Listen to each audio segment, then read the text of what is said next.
Amanda, I just wanted to thank you today for actually taking the time to share your journey and to share your story. Can you give us a little bit of background, tell us who you are and what you've done, a little bit about your project? Thank you. Yeah, it's such a pleasure to have you here and to have you witness our property when it was not yet put together, but then now have it all full circle. So it's been so fun. So my name's Amanda, and my husband and I have purchased, we purchased this property about 8 years ago. Okay. And we purchased the property in mind with doing building projects, and we weren't sure what that was going to look like. We thought we were going to build on the back property first, but then we started getting these tiny house dreams, and it was when the tiny house movement really started to break out. Tiny house on wheels. Tiny house on wheels, well, just tiny house in general. Okay. People started to realize that square footage is not all that matters in a home. It's about functionality. Yes. You could have a 2,000 square foot home that feels cramped, or a 1,000 square foot home that feels spacious. It just depends on how you do it. 100%. So we looked into some of our options. At this time we were without children.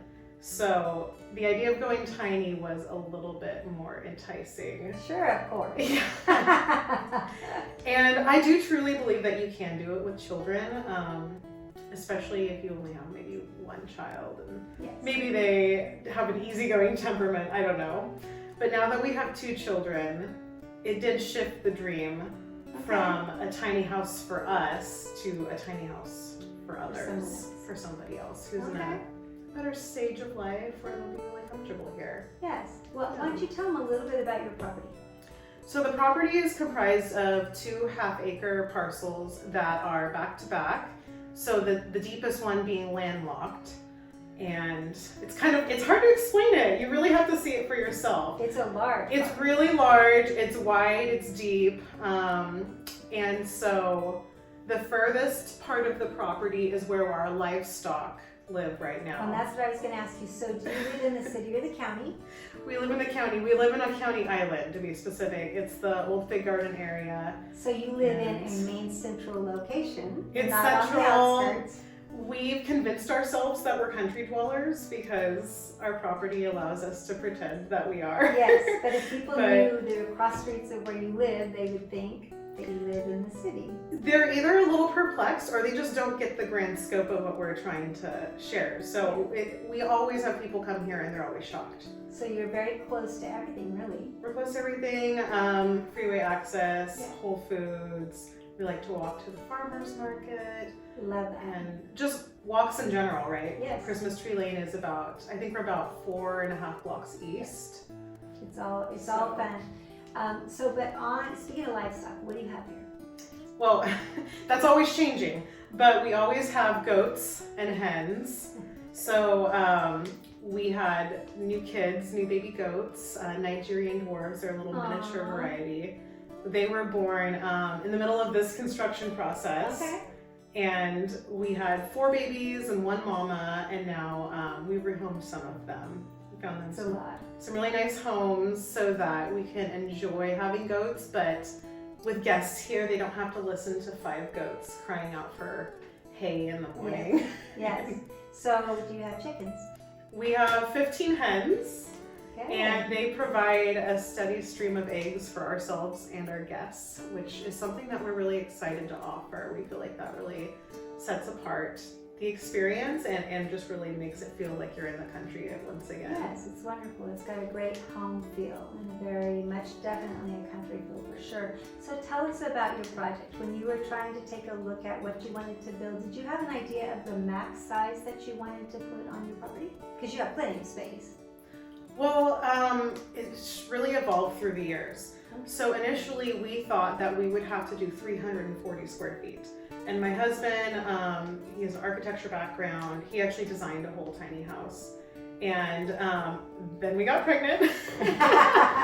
Things changed. But the reason for that square footage is that the county laws did not used to allow for what we have accomplished. Okay. You could only do 30% the square footage of your primary dwelling residence.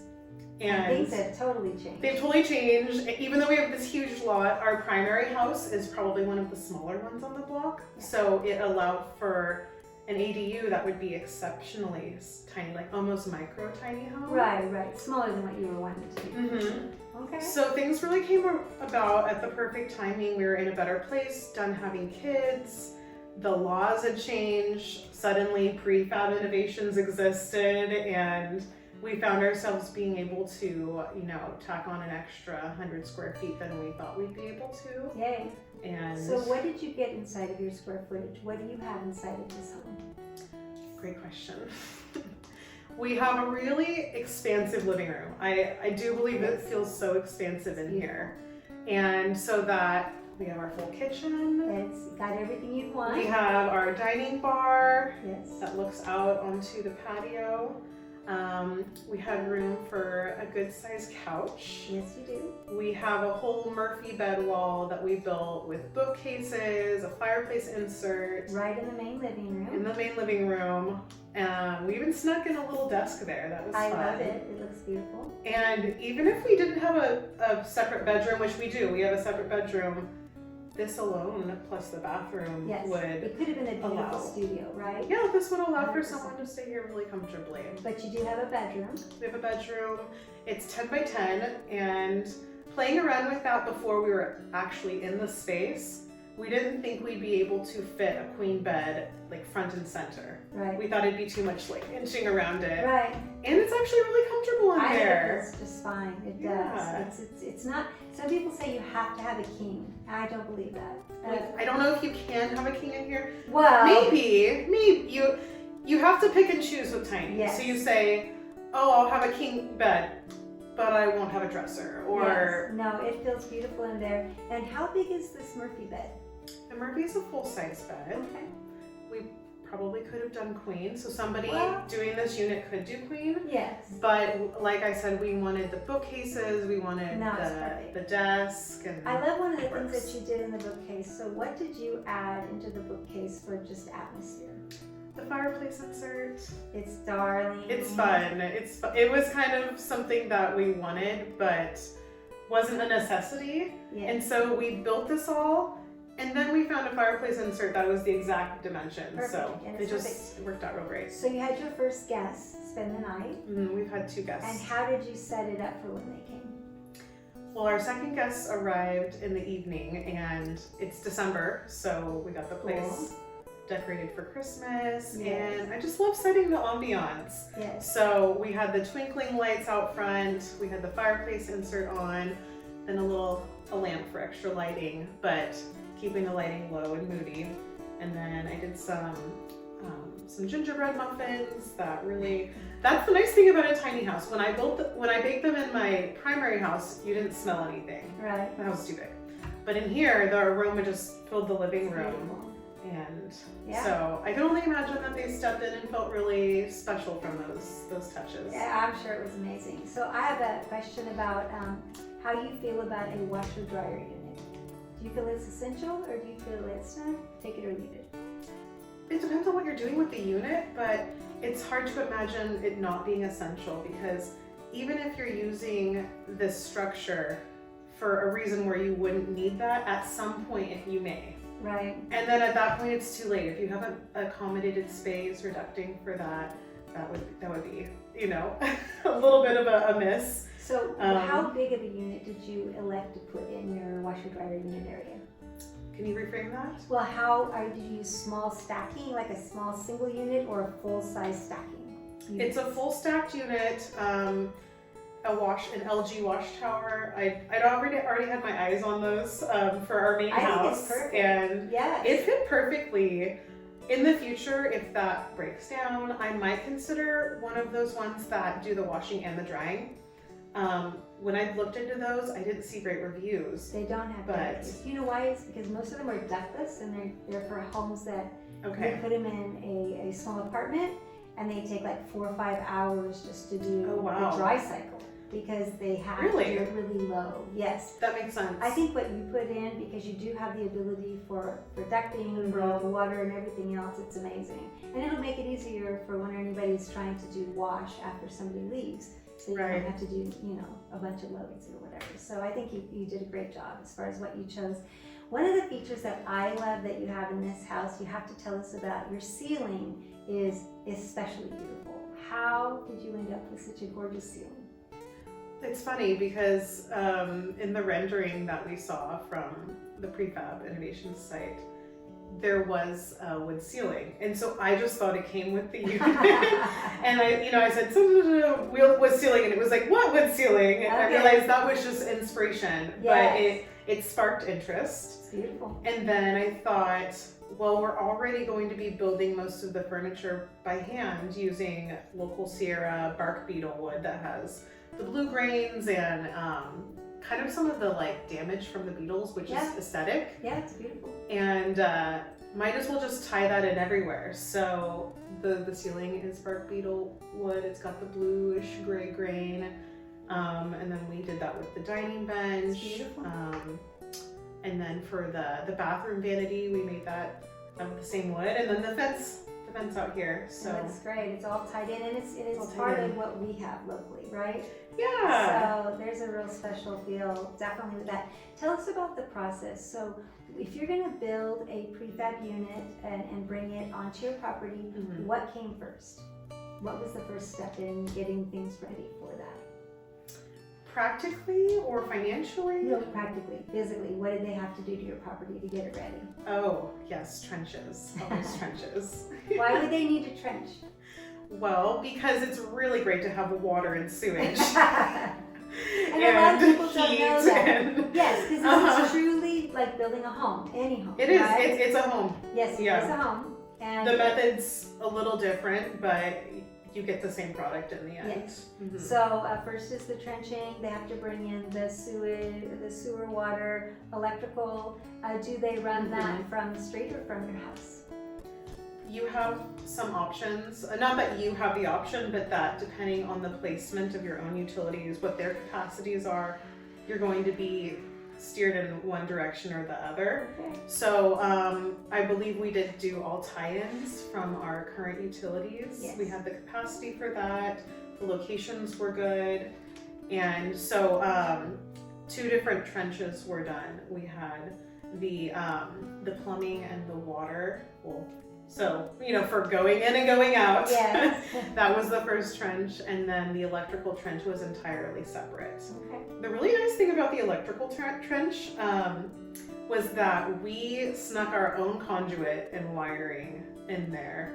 So by the time it was all finished, we were able to hardwire the internet out here. Oh, that's cool. Yeah, That's without awesome. having to disrupt and do our own trenches. Yes. So after all the trenching, we're going to have some sort of a foundation. So how did that all go?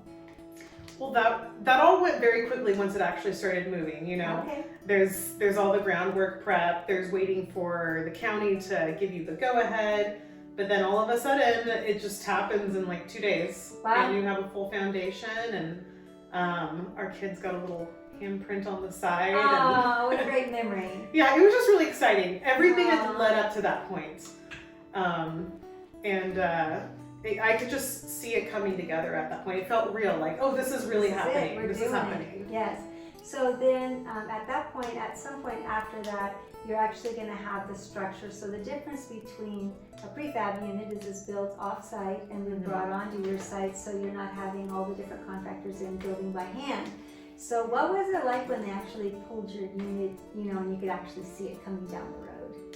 It was like Christmas morning, but mixed with some anxiety. Yeah. Because, you're told trust the process, and we did, but at the same time, you're seeing your house being trucked down the street, and it's just different. It's a really unique experience to have your kids peeking out the window, and we say, look, there's our house, and they're just so confused because it's not traditional. Yeah. And it was so fun for the neighbors. Boy, were they busybodies. I of course gave them a heads up, but everybody was out there. You could see them out there in their robes early in the morning, spying, texting me. It was just this whole neighborhood celebration event for it to arrive. And well, it's a big deal. I mean, it's a home, right? So this is recorded as real property. It is. It adds to the square footage and the actual property count that you have on your property. You have that additional space in the back that it's its own APN number. So what is your future plan? Well, if we're able to accomplish our future plans, I like to hold them loosely in my hands because Well, who knows? Who knows? Maybe we want more tiny houses out You there. never know. But at the moment, we would like to build a new primary dwelling residence for our family and rent out our main house, rent out this house, and have, I guess, a commune. It's sort of a situation. And honestly, never before, so I've been in real estate since 2010, and I've never seen a time when an independent property owner with 1 or 2 lots joined together, because these were sold as one unit even though they have the 2 APNs, Right. have been able to potentially become what I call micro developers, right? Yes. So let's say you actually have so much space back there and the laws are changing so dramatically every year. In January, I don't know if I talked to you about this, but in January of 2024, the new law is that ADUs can now have the capacity to be considered condominiums. Did I talk to you about that at all? A little bit. I remember Okay. a little bit, yeah. So who knows where that law continues down the path. You're going to be a little bit further and you may maybe build one home and have the capacity to put 2 or 3 or 4 here, you know, as you kind of make a little like a cottage cluster is what they're called or whatever. And honestly, over time, let's say you love being here and let's say that plans change, you can hold on to those as a lot of different rentals all on one property and then do whatever else you would want to do. Stage 2, right? Yeah, As far just as a being homeowner. investors for Yes. our own property. Yes. So with all of that, do you feel like you've learned a lot through the process? Painstakingly so. It's true. So let's just touch on that for a minute. Was this a perfect, seamless, only took a very short period of time process? No, there are a lot of moving pieces. There are. And just the structure here itself is just one of them. It's Yes. the biggest piece, but Well, but you've got the city or county, Mhm. you've got permits, you've got plans, architects, you've got contractors that have to put all of this together, you've got the unit itself being built, and everything you did, because you handpicked so much of what went on, right? Yes. You've got this very special, beautiful farmhouse sink, that didn't just happen to be part of the plan, right? No. So all of those elements, but one thing I would like to encourage everybody, anybody that's thinking about it, the time, my opinion, but the time and effort that you put into it and all of that loving detail and the searching for the best deals but the coolest things to put in here, I think you've done a beautiful job and I totally believe it shows, okay? Thank you. Thank you so much. It really, honestly, it's Thank just you. amazing. So every inch of this space is well planned out and it'll be beautifully used. And I think that it's an inspiration for anybody else that's watching, because the biggest question I get is, oh my gosh, that just seems so small, because people are thinking 2,000 square feet is a basic normal size that they would ever want to live in. Sure. And there are people that are considering downsizing or considering bringing on a place for children, adult children to live or whatever else. Do you feel like if you were a single adult child that you could live in this unit without any problem? Absolutely. I mean, And honestly, I say do. that not just personally, but the feedback that I've been given from Good. others. Good. So we have an aunt who lives out in Northeast Fresno, a widow, really big house, and she needs to downsize, but she doesn't know what her next steps are. When we told her about this project, we even showed rendering pictures and all of that. She's, no way would I ever consider that.